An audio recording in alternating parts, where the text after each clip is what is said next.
There are moments in life when you do everything right, yet nothing seems to move. You pray with sincerity, you wait with patience, you try to trust. And still the answer does not come. Not loudly, not clearly, sometimes not at all.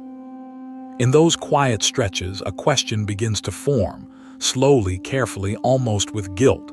Why do some prayers seem to rise immediately while others disappear into silence? Is it timing? Is it destiny? Or is there something deeper we're not seeing? For centuries, people have asked a different version of the same question, not in living rooms or hospital corridors, but in mosques, study circles, and long nights of reflection. They asked whether there was a name of God so complete, so encompassing, that calling upon it would align a prayer perfectly with divine will. Not a name that forces reality, but one that harmonizes with it. Islamic tradition speaks of the beautiful names of God, names of mercy, wisdom, power, and care. These names are recited daily, memorized lovingly, carried in the heart. Yet alongside them lives a quieter question, passed down with restraint. Is there a greatest name? A name not meant for repetition but for realization. Many scholars spoke cautiously. Some suggested possibilities, others preferred silence. But one figure stands out, not because he revealed the answer, but because he refused to. Ibn Arabi was not a man of quick conclusions. He lived a life of travel, learning, and inward discipline. He studied with scholars, walked with seekers, and observed not only texts but people, their struggles, their longing, their misunderstandings. And when he was asked directly about God's secret name, he did something unexpected. He did not deny its existence. He did not explain it. He did not even hint at a formula. He stayed silent. That silence has echoed for centuries. Why would a man known for his depth of insight, someone who wrote extensively about divine reality, choose not to clarify the very thing so many were desperate to know? Why would someone who believed that nothing in existence is random withhold what appeared to be the ultimate spiritual key? Perhaps because the question itself was incomplete. In everyday life, we understand this instinctively. There are things you cannot explain to someone who has not lived them. Grief, responsibility, forgiveness, trust.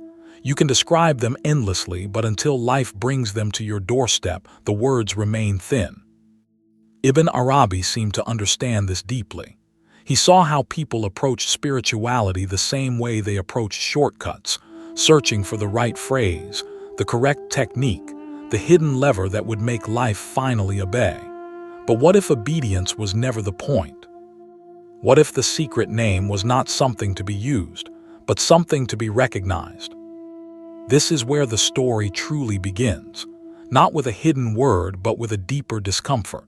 The realization that perhaps the silence we experience in prayer is not absence, but invitation, that maybe the unanswered moments are not failures, but thresholds. So before we ask what Ibn Arabi refused to say, we must ask something more unsettling. What kind of truth is so powerful that hearing it too early could mislead us, rather than guide us? When people imagine Ibn Arabi's search, they often picture a man chasing hidden phrases, rare invocations whispered only to saints, syllables buried in scripture, or formulas passed secretly from teacher to student. But that picture misunderstands the kind of seeker he was. Ibn Arabi was not hunting for a word. He was watching how truth behaves. He traveled widely, yes, from Andalusia to the heartlands of the Islamic world, but his real movement was inward.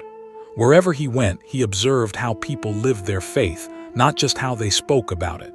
He paid attention to what changed a person and what only impressed them, what softened the heart, and what quietly fed the ego. Others asked, which name is it? Ibn Arabi asked, who is asking? This difference matters more than it seems. In ordinary life, we already know that information alone does not transform us. You can give two people the same advice, and it will heal one while leaving the other unchanged. not because the advice is wrong, but because the inner condition of the listener is different. Think of patience. You can explain patience to someone who has never been tested, but the words remain abstract. Only when life tightens, delays, disappoints, only then does patience become real. Until that moment, it is just a concept. Ibn Arabi understood that spiritual knowledge works the same way. He saw people who memorized prayers, yet remained harsh. People who spoke of trust while clinging desperately to control. People who asked for divine closeness, but avoided the humility it required. So instead of chasing secret names, Ibn Arabi watched patterns. He noticed that the deeper truths of faith did not arrive through accumulation, but through subtraction, through the slow shedding of certainty, arrogance, and the need to dominate outcomes. This is why his writings often feel indirect. He does not hand answers to the reader. He circles them. He approaches from angles. He allows space for discomfort, because he knows that clarity given too early often creates illusion, not insight. In everyday terms, it's like giving responsibility before maturity, power before restraint, confidence before self-awareness. The result is not wisdom, it is distortion. So when Ibn Arabi remained silent about the so-called secret name, it wasn't evasion, it was discernment. He recognized that the problem was not a lack of access, it was a misunderstanding of readiness. People wanted a key. He was asking whether the door should be opened at all. Perhaps, in his view, the greatest mistake a seeker can make is assuming that truth is something external to be retrieved, rather than an inner state to be prepared for. Because once you believe the answer lies out there, you stop noticing what life is already teaching you. And this raises a more uncomfortable possibility. What if the reason some prayers feel unanswered is not because the words are wrong, but because the one speaking them has not yet become capable of carrying what they are asking for? If that is true, then the silence Ibn Arabi offered was not withholding. It was guidance. Because sometimes, the most merciful response to a question is not an answer, but time. There is a quiet assumption many of us carry, even if we never say it out loud, that if we could just find the right words, the perfect phrase, the most powerful name, then life would finally begin to move in our favor. So we repeat what we've been taught. We memorize. We recite. We hope. And there is nothing wrong with remembrance. Words matter. Intention matters. But Ibn Arabi noticed something unsettling long before most of us do. The same words produce very different results in different people. Two people pray for patience. One grows calmer. The other grows more frustrated. Two people ask for guidance. One becomes clearer. The other becomes more confused. If the words alone were the key, this wouldn't happen. In everyday life, we see this clearly. Someone apologizes with the correct sentence, but without sincerity, and the wound remains. Another person says very little, yet their presence repairs what words never could. The difference is not vocabulary, it is state. Ibn Arabi applied this same understanding to spiritual practice. He warned that sound without awareness is just vibration. A name repeated without transformation is not remembrance, it is habit. This is why he challenged the idea that the secret name of God could function like a switch. Because if divine reality responded mechanically to pronunciation, then anyone could access it without effort, humility, or change. And that, Ibn Arabi believed, would empty spirituality of its purpose. He often pointed out a simple truth. A sound does not carry meaning on its own. Meaning lives in consciousness. A parrot can repeat a sacred name perfectly, but nothing in the parrot's inner world shifts. The sound is there, but the awareness is not. This is the trap many sincere people fall into without realizing it. They collect practices, phrases, and formulas, while their inner life remains untouched. The outer actions increase, but the heart stays the same. And when life tests them, as it always does, their reactions reveal that something essential was never integrated. Real remembrance, Ibn Arabi taught, changes how you respond to delay, loss, and uncertainty. It shows up when your prayer is not immediately answered. It appears in the space between expectation and outcome. If your recitation does not soften you, if your devotion does not make you more patient, if your knowledge does not make you gentler, then something fundamental has been missed. This doesn't mean the words failed. It means the work stopped at the surface. Ibn Arabi believed that divine names are not tools meant to control reality. They are mirrors meant to reveal you. Each name points to a quality that invites embodiment, not just repetition. Mercy must appear in how you treat others.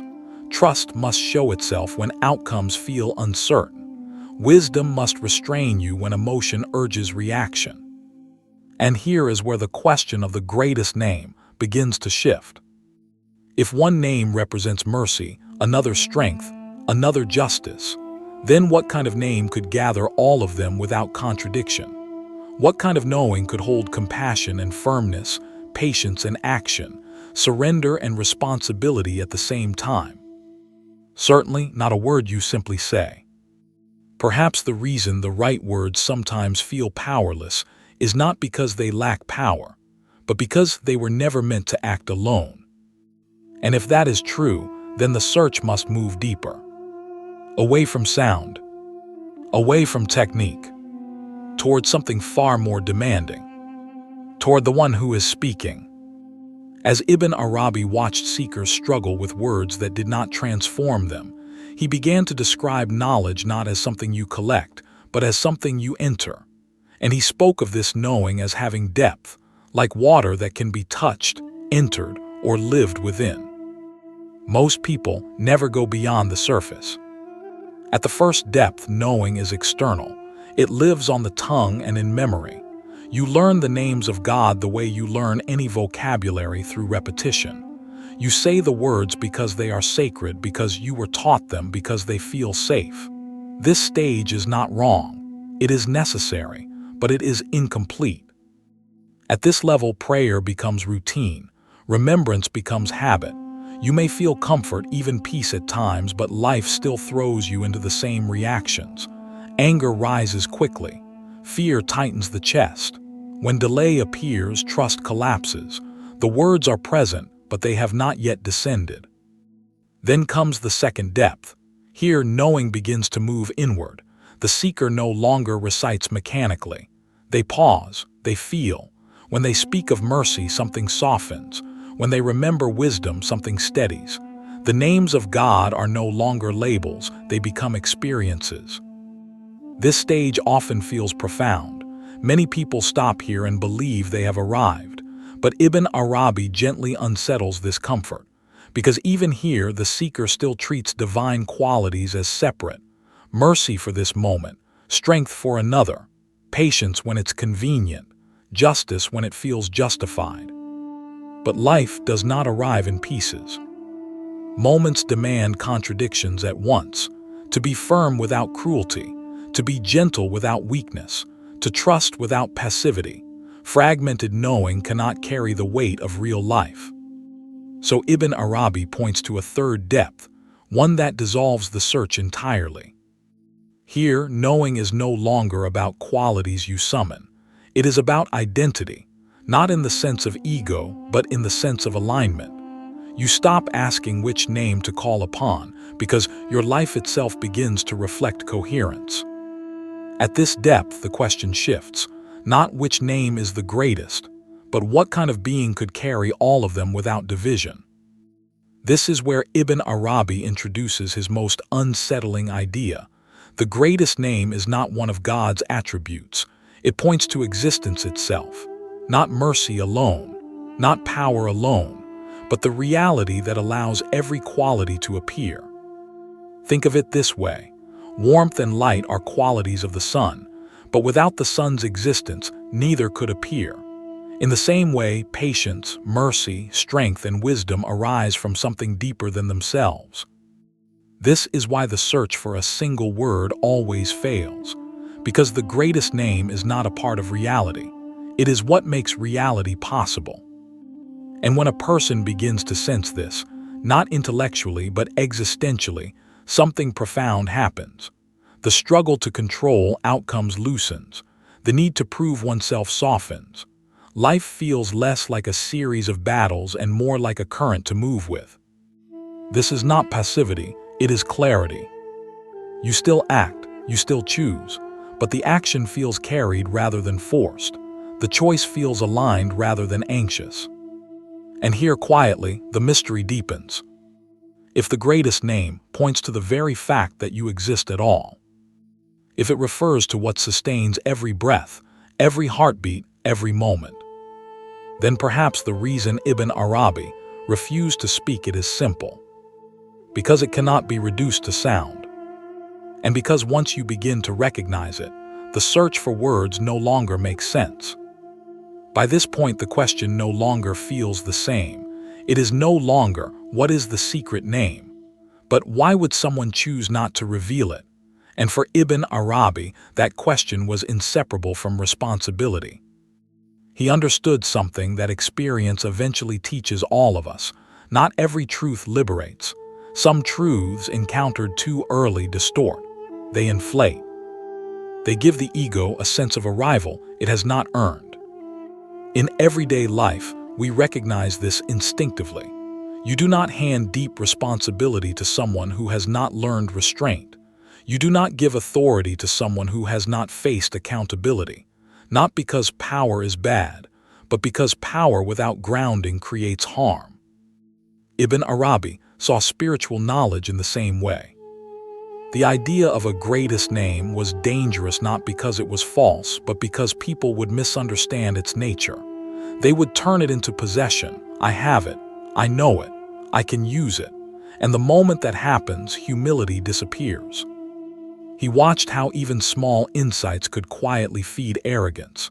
How people would claim closeness to God while growing harsher with others.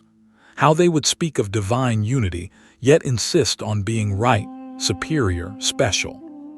So Ibn Arabi chose silence, not as secrecy but as protection. He believed that some knowledge must protect itself. It does this by refusing to appear in a form that can be owned. The moment a truth can be wielded, displayed, or traded, it becomes vulnerable to misuse. This is why he insisted that the greatest name could not be written, pronounced, or transmitted like other forms of knowledge. Not because it was hidden, but because it was too vast to fit inside language. Words divide. This reality does not. Think of how easily words are misunderstood, how quickly they are bent to serve ego, status, or control. Now imagine a concept that points directly to the nature of existence itself. Reduced to sound, it would lose its depth. Reduced to definition, it would become shallow. There is also another reason for his refusal, one that feels especially relevant today. People often approach spirituality seeking relief without responsibility. They want peace without discipline, insight without transformation, comfort without surrender. Ibn Arabi saw that the greatest name, if misunderstood, would only deepen this imbalance. Because if someone believes they possess ultimate spiritual access while remaining unexamined, they become dangerous to themselves and to others. This is why he spoke instead about readiness, about the slow work of inner refinement, about humility that grows through patience, not shortcuts. In Sufi teaching, there is a recurring warning. Knowledge without purification becomes a burden. It does not lift you, it weighs you down. It creates expectation without capacity, awareness without ethics. Ibn Arabi believed that the heart must first be emptied of the need to claim, to dominate, to stand apart. Only then can it reflect something larger than itself. Until that point, silence is not deprivation, it is mercy. So when people pressed him, when they asked again and again for the name, his refusal was itself the lesson. He was showing them that the greatest truths are not accessed through insistence. They arrive when the seeker has been reshaped enough to carry them without distortion. And this leaves us with a sobering realization. Perhaps the reason the greatest name feels hidden is not because God conceals it, but because the ego is still too loud to hear what does not announce itself. And if that is the case, then the next step in this journey cannot be intellectual. It must be lived. Once Ibn Arabi dismantles the idea of a hidden word or secret formula, he does something far more unsettling.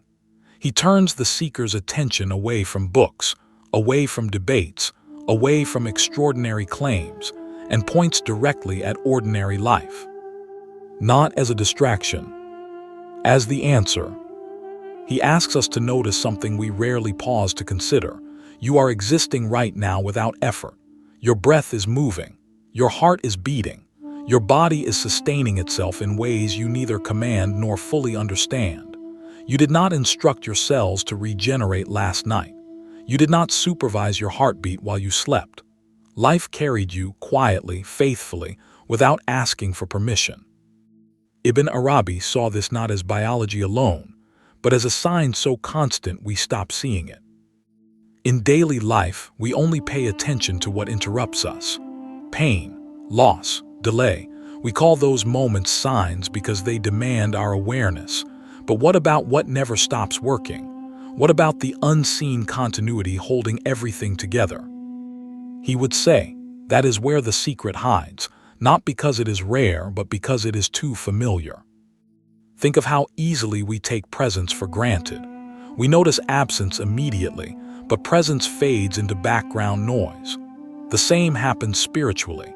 We search for meaning in dramatic moments, while ignoring the quiet intelligence sustaining every ordinary one. Ibn Arabi often used metaphors to loosen the grip of habit. He spoke of the mirror, not as something that produces images, but as something that reflects what stands before it.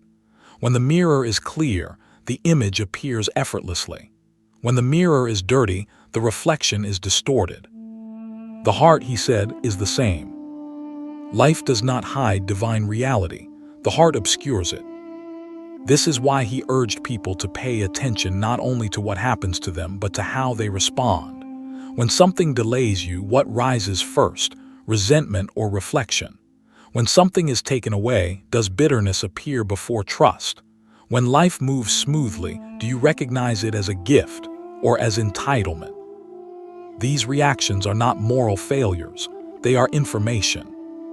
Because Ibn Arabi believed that existence itself is the most honest teacher.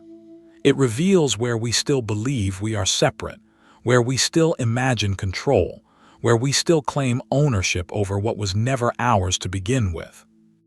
Look closely at how life moves through you. You are not the source of its flow. You are the place where it appears.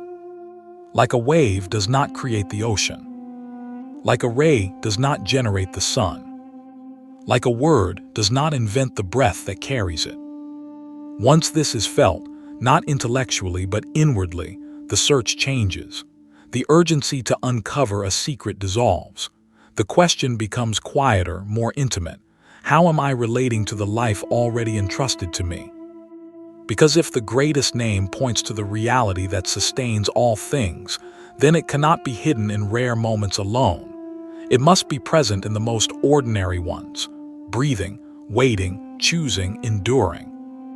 This is why Ibn Arabi never pointed outward. He did not tell people to escape the world to find truth. He invited them to see the world clearly. Not as something separate from God, but as a continuous expression of divine care. And when you begin to notice this, something subtle shifts. You stop demanding signs. You start recognizing them. You stop searching for dramatic confirmation. You begin listening to what life is already saying. Perhaps the secret was never meant to be discovered. Perhaps it was meant to be noticed. And if that is true, then the next question is no longer mystical at all. It is deeply personal. What has life been quietly showing you, again and again, that you have been too busy to see? When Ibn Arabi speaks about the deepest truths, he rarely does so through explanation alone. He points instead to effects, to how a person moves through the world once something essential has been understood. Because for him, real knowledge leaves fingerprints on behavior. If the greatest name were truly recognized, not as a word but as a reality, then it would not announce itself through claims or titles. It would reveal itself quietly through how someone lives. This is where the teaching becomes uncomfortable, because it removes the safety of abstraction. You can speak beautifully about unity and still treat others harshly. You can recite sacred names and still panic when control slips from your hands. But when understanding settles deeply, it changes something practical: reaction. A person who begins to sense that existence itself is sustained does not cling as tightly. When plans fall apart, they still feel disappointment, but it does not turn into despair. When injustice appears, they respond with firmness without cruelty. When praise comes, it passes through them without settling. This is not perfection, it is alignment. Ibn Arabi did not describe this as becoming passive or detached from the world. Quite the opposite. He believed that clarity produces better action, not less. The difference is that action no longer comes from fear or ego, but from awareness. Consider a simple, familiar situation. Someone faces a long delay, waiting for work to stabilize, for health to improve, for a relationship to resolve. At first, frustration dominates. Every day feels like proof of failure, but slowly something shifts. The person stops measuring worth by speed. They begin responding to what is in front of them rather than what they wish would arrive. They become steadier, less reactive, more present. From the outside, nothing dramatic has happened, but inwardly everything has changed. This is what Ibn Arabi meant when he suggested that the greatest name does not need to be spoken. It expresses itself through trust when outcomes are uncertain, through restraint when anger feels justified, through patience when no immediate reward appears. In Sufi teaching, there is a phrase often repeated quietly: "I am not the doer." This does not mean irresponsibility. It means recognizing that effort moves within a larger flow. You act sincerely, but you do not claim ownership over results. When someone reaches this understanding, life feels less like a struggle to impose will and more like a conversation. Decisions still matter, effort still matters, but anxiety loosens its grip. This is why Ibn Arabi emphasized embodiment over explanation, because a truth that lives only in thought can coexist with cruelty. A truth that lives in behavior cannot. The greatest name, in this sense, becomes visible in small, consistent ways, in how you listen instead of interrupt, in how you wait without resentment, in how you accept correction without defensiveness, in how you walk through uncertainty without losing dignity.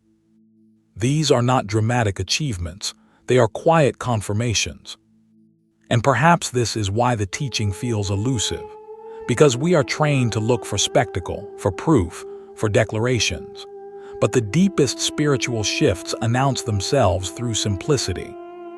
They look ordinary. They feel subtle. They demand sincerity. If the secret name were truly hidden in the way you live rather than the words you say, then it would explain everything. Why Ibn Arabi refused to pronounce it. Why seekers misunderstood it. Why silence rather than speech became his final instruction. Because once the heart understands, language becomes unnecessary. And what remains is not mystery, but responsibility. Responsibility for how you exist in a world that is already carrying you. And that brings us to the final, quiet turning of this journey. Not outward, but inward. By now, the search has softened. Not because the question disappeared, but because it no longer feels urgent in the same way. The desire to possess an answer gives way to something gentler, the willingness to notice. Ibn Arabi never asked people to withdraw from life to understand divine reality. He asked them to look more carefully at the life they were already living, to notice the pauses between breaths, the moments of stillness between thoughts, the subtle ways guidance appears when we stop demanding it arrive loudly. So let us pause here, not to analyze but to reflect. Think about your own days, about how often you move through them on autopilot, measuring progress, resisting delay, replaying what hasn't happened yet. Now consider how much of your life continues effortlessly beneath that noise. Breath entering, breath leaving, time unfolding without your permission or control. Nothing about this is dramatic, and yet nothing about it is accidental. Ibn Arabi would say that the greatest truths do not shout. They wait. They remain present long enough for the heart to mature into listening. And listening, in his view, was not about hearing new information. It was about becoming receptive. So instead of asking, "What is the secret name?" try sitting with a different question. What happens inside you when plans change unexpectedly? What rises first when patience is required? What softens when you stop insisting on certainty? These reactions are not obstacles. They are signals. They show where trust has taken root and where it is still learning to grow. If you choose to, take a few minutes today without seeking answers. Sit quietly. Notice your breathing, not to control it but to witness it. Notice how life continues even when you stop directing it. Let that awareness settle without explanation. Because if the teaching of Ibn Arabi is true, then the secret was never meant to be solved. It was meant to be remembered. Remembered not as a word, but as a recognition that you are already being sustained, guided, and carried, moment by moment, by something far wiser than your fear. Perhaps the greatest name does not arrive as revelation. Perhaps it arrives as familiarity, as the quiet realization that you are not alone in your effort, that existence itself is not indifferent, that what holds you now has always been holding you. And if that recognition feels subtle, that is not a weakness of the truth. It is its mercy. Because truths that reshape a life do not rush. They arrive gently so they can stay. So before we end, sit with this, not as an answer but as an invitation. What if the silence you've been experiencing is not absence at all, but the space where understanding finally has room to appear? And what if that space has been with you all along? Ibn Arabi never revealed God's secret name, not because it was hidden from humanity, but because it was never meant to be reduced to a word. It was something to be lived, noticed, and carried quietly through how we exist in the world. So the real question isn't what the name is.